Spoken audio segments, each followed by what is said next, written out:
Study IQ IAS, अब तैयारी हुई अफोर्डेबल।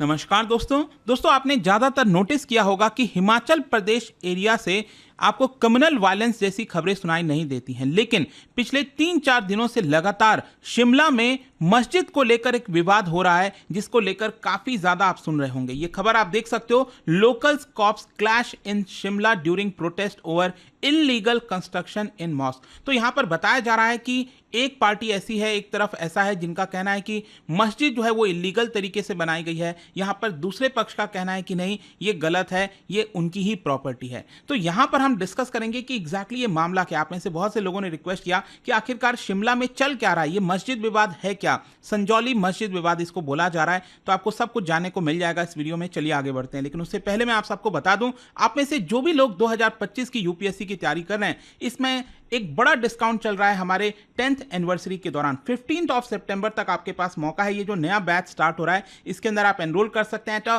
Huge discount. और सबसे खास बात इसमें यह है कि जैसे ही आप प्रीलिम्स क्लियर करते हो, आपको जो पूरा फीस है वो भी रिफंड कर दिया जाता है। तो ज्वाइन करने के लिए हमारे वेबसाइट ऐप पर जाइए या फिर कमेंट सेक्शन में लिंक है और आपको यूज करना है ये कोड अंकित लाइव, ताकि आप मैक्सिमम डिस्काउंट ले सकें। और इसके अलावा अगर आप एमसीक्यूज अटेम्प्ट करना चाहते हैं तो मेरे इंस्टा पेज पर जाइए, वहां पर स्टोरीज में जितने भी एमसीक्यूज हैं उसको भी आप अटेम्प्ट कर पाएंगे।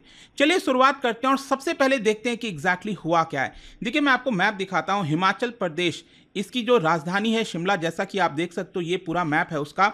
और शिमला के अगर आप ईस्टर्न साइड में देखोगे, यहां पर ये है एरिया जिसको कहा जाता है संजौली। और संजौली एरिया में एक मस्जिद है, उसी को लेकर विवाद हुआ है। बताया जा रहा है कि यहां पर जो प्रशासन है, उन्होंने प्रोहिबिटरी ऑर्डर्स भी जारी कर रखे थे कि वहां पर 4-5 से ज्यादा लोग एक साथ एकत्रित नहीं हो सकते हैं। उसके बावजूद भी थाउजेंड्स ऑफ प्रोटेस्टर्स, बताया गया, कल परसों आपने देखा होगा टीवी पर लगातार न्यूज़ चल रहा था कि लोग जो है वो मस्जिद की तरफ जा रहे थे और नारे लगा रहे थे और यहाँ पर कह रहे थे कि जो मस्जिद है वो इलीगल तरीके से बना है और उसको हटाना चाहिए। यहाँ पर जो पुलिस है उसको लाठी चार्ज करनी पड़ी, वाटर कैनन का इस्तेमाल करना पड़ा, क्योंकि जो पूरी भीड़ थी उन्होंने जो बैरिकेड्स हैं उसको तोड़ा।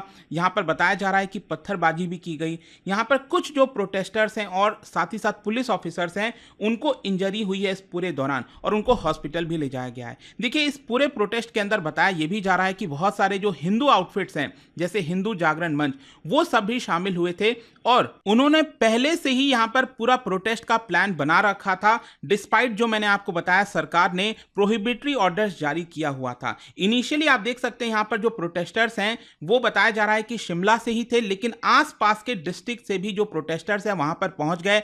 झंडे लेकर वो नारेबाजी लगा रहे थे, जय श्री राम, हिंदू एकता जिंदाबाद। और ये सब कल एकत्रित हुए थे सब्जी मंडी, ढली सब्जी मंडी में। आपको बताता हूं, अभी एक टनल भी है, अगर आपने सुना हो वहां पर शिमला में, तो ढली जो सब्जी मंडी है वहां पर वो एकत्रित हुए और फिर वहां से वो मॉस्क की तरफ जाना चाह रहे थे। वैसे मैं आपको बता दूं, ये जो स्ट्रक्चर आप देख रहे हो यहां पर, इसी को बोला जा रहा है कि जो 5 स्टोरी मस्जिद बनाई गई है, ये एक तरह से इलीगल है, ऐसा नहीं होना चाहिए। इसी को लेकर पूरा यहां पर विवाद हो रहा है। मैं आपको बता दूं कि जो ढली टनल है वहां पर पुलिस ने पूरे बैरिकेड्स वगैरह के इंतजाम कर रखे थे और प्रोटेस्टर्स वहां से जा रहे थे जो है आपका टनल से थ्रू जो है, और उसको तोड़ दिया गया, बताया गया। फिर आगे चलकर जो प्रोटेस्टर्स हैं उन्होंने दूसरा जब बैरिकेड तोड़ा तो पुलिस का कहना था कि हमें यहां पर लाठी चार्ज का इस्तेमाल करना पड़ा, वाटर कैनन का इस्तेमाल करना पड़ा, ताकि सिचुएशन को संभाला जा सके। खैर, अब क्वेश्चन यहां पर यह है, देखो, एक तरफ जो प्रोटेस्टर्स हैं उनका कहना है कि जो मस्जिद है वो एक तरह से इलीगल है, इसको सरकार को हटाना चाहिए।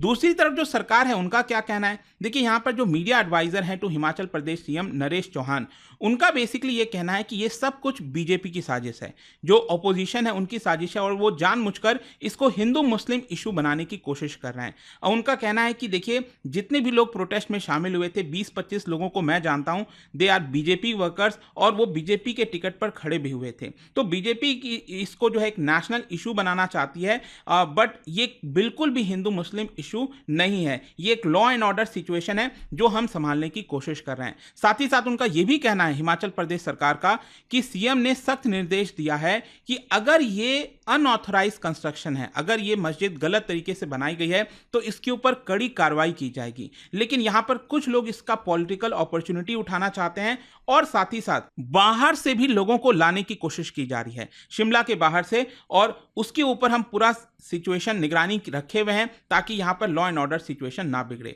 फर्दर आप देख सकते हो उनका यह भी कहना है कि ये जो इशू है अनऑथराइज कंस्ट्रक्शन का, वो इस समय कोर्ट के अंदर चल रहा है, तो हमें इसको इंतजार करना चाहिए। यहां पर जानबूझकर गलत तरीके से प्रोटेस्ट करना और इस तरह की चीजें करना ये सही नहीं है। तो एक तरफ हिमाचल प्रदेश सरकार का कहना है कि अभी हमें इसका वेट करना होगा, और वो ये भी कह रहे हैं कि अगर इलीगल कंस्ट्रक्शन है तो हम उसके ऊपर एक्शन लेंगे। खैर, ऑपोजिशन का क्या कहना है? देखो, इस समय पावर में जो सत्ता में है वो कांग्रेस है और ऑपोजिशन इस समय बीजेपी है, ठीक है। अब बीजेपी की तरफ से अगर आप देखोगे, जो लीडर ऑफ ऑपोजिशन है हिमाचल प्रदेश के, जो पहले चीफ मिनिस्टर थे जयराम ठाकुर जी, उनका यह कहना है कि ये लॉ एंड ऑर्डर की सिचुएशन इसीलिए बिगड़ी है क्योंकि जो सुक्खू गवर्नमेंट है, जो कांग्रेस की सरकार है, वो यहां पर एक्शन लेने में डिले कर रही है। उनका कहना है कि हिमाचल प्रदेश एक पीसफुल स्टेट है, कभी भी यहां पर आपको कम्युनिटीज में कॉन्फ्लिक्ट देखने को नहीं मिला, लेकिन ये जो सिचुएशन इमर्ज हुई है दैट इज मेनली बिकॉज यहां पर एक्शन नहीं लिया गया, और इसी की वजह से जो लोग हैं वो काफी ज्यादा नाराज हैं।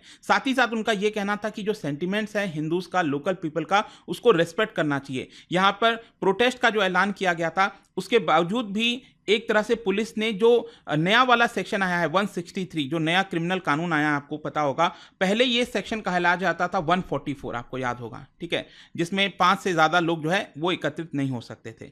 तो उसके बावजूद भी पुलिस ने ये जो धाराएं हैं वो लगाई ताकि प्रोटेस्ट को रोका जा सके। I urge the government that if it is unauthorized construction, यहां पर इस प्रॉब्लम को जल्द से जल्द सॉल्व करना चाहिए, अदरवाइज लोग गुस्सा हो रहे हैं इसको लेकर। तो ये दोनों तरफ पार्टीज का कहना है। खैर, इस पूरे मामले के बीच में आपको बता दूं, जो वक्फ बोर्ड है, आपको पता ही होगा हमारे देश के अंदर एक सेंट्रल वक्फ बोर्ड है, और हर एक राज्य में भी उस राज्य का वक्फ बोर्ड आपको देखने को मिलेगा। और आपको पता ही है कि वक्फ बोर्ड को लेकर भी एक नया बिल लाया जा रहा है आपका पार्लियामेंट के अंदर, उसको लेकर भी एक विवाद है कि लाना चाहिए नहीं लाना चाहिए। तो सरकार एक तरह से ये कह रही है कि यहाँ पर वक्फ बोर्ड जो है वो किसी भी प्रकार से मनमाने तरीके से प्रॉपर्टी को अपना कर लेता है, जो कि सही नहीं होना चाहिए। तो उसमें कई सारे चेंजेस किए जा रहे हैं, आई एम श्योर कि आपने वो वीडियोस देखे होंगे। लेकिन यहां पर हुआ क्या है कि हिमाचल प्रदेश का जो वक्फ बोर्ड है, उन्होंने शिमला की कोर्ट में, जब ये पूरा मामला चल रहा था, उसमें एक सबमिशन दिया है और कहा है कि संजौली कॉलोनी में जो मस्जिद है वो उनकी प्रॉपर्टी है। यहां पर डिस्प्यूट बेसिकली फर्दर डेवलपमेंट को लेकर है, मतलब वो जो प्रॉपर्टी है उसका फर्दर जो डेवलपमेंट होना है उसको लेकर ये पूरा विवाद हो रखा है। अदरवाइज वो जो प्रॉपर्टी है वो वक्फ बोर्ड की है, उसमें कोई भी डाउट नहीं होना चाहिए। तो वक्फ बोर्ड ने उस प्रॉपर्टी को एक तरह से अपना माना है, और Shimla municipal corporation commissioners court में आपको बता दूं, वो दोनों ही पक्ष की कार्रवाई को सुन रही है, और अगला जो डेट ऑफ हियरिंग दिया गया है वो है आपका 5 अक्टूबर। वैसे मैं आपको यहां पर बता दूं कि इस प्रॉपर्टी को लेकर लंबे समय से विवाद चल रहा है, इनफैक्ट करीब 14 साल से पूरा विवाद चल रहा है इस प्रॉपर्टी को लेकर। लेकिन हुआ क्या था कि रिसेंटली संजौली एरिया के पास एक और एरिया है, मलियाना एरिया, उस मस्जिद के पास जो है, वहां पर एक फाइट हो गई थी, जिसके दौरान बताया जा रहा है कि एक बिजनेसमैन को कुछ मुस्लिम यूथ ने पीट दिया, मार दिया। उसकी वजह से यहां पर पूरा जो विवाद है वो काफी लाइमलाइट में आ गया। और पिछले साल भी यहां पर कोर्ट की तरफ से एक नोटिस भेजा गया था वक्फ बोर्ड को 2023 में इस प्रॉपर्टी को लेकर, तो यहां पर उन्होंने रिप्लाई दिया था, और रिसेंटली भी सैटरडे को उनके द्वारा रिप्लाई दिया गया है। अब देखो, मामला क्या है ना कि कोर्ट में है, अब इसको लेकर ज्यादा कहना कि सही है गलत है कुछ नहीं कह सकते, क्योंकि अल्टीमेटली कोर्ट के द्वारा यह डिसाइड किया जाएगा कि वो प्रॉपर्टी इलीगल है या फिर लीगल है। जो भी होगा, अल्टीमेटली सरकार को कानून व्यवस्था के ऊपर ध्यान रखना चाहिए। एंड आपका क्या सोचना है इस पूरे मामले को लेकर, मुझे कमेंट्स में जरूर बताइएगा। और जाने से पहले एक इंटरेस्टिंग क्वेश्चन, क्योंकि हम मस्जिद की बात कर रहे हैं, क्या बता सकते हो दिल्ली में जो रेड फोर्ट है, लाल किला, उसमें जो मोटी मस्जिद है उस लाल किला के अंदर, वो किसके द्वारा बनाया गया था? इसका राइट आंसर आप सबको पता है, मेरे इंस्टाग्राम पर तो मिलेगा ही, वहां पर अगर आप नहीं हो कोई बात नहीं, टेलीग्राम से ले सकते हैं इसका सही उत्तर। मैं कई सारे जो एमसीक्यूज हैं वो यहाँ पर स्टोरीज में डालता रहता हूं। अगर आपको पीडीएफ चाहिए तो टेलीग्राम पर आइए, अलग अलग सोशल मीडिया पर आप जुड़ पाओगे। और जैसा मैंने आपको बताया, अगर आप यूपीएससी की तैयारी कर रहे हैं तो हमारा जो प्रतिज्ञा प्लस बैच है दोस्तों, it's going to be very special batch. You can join them by using this code Ankit live and you will also get huge discount on this. So अभी आई होप कि वीडियो आपको पसंद आया होगा। मिलता हूं आपसे next time, till then thank you very much, see you soon. Study IQ IAS, अब तैयारी हुई अफोर्डेबल।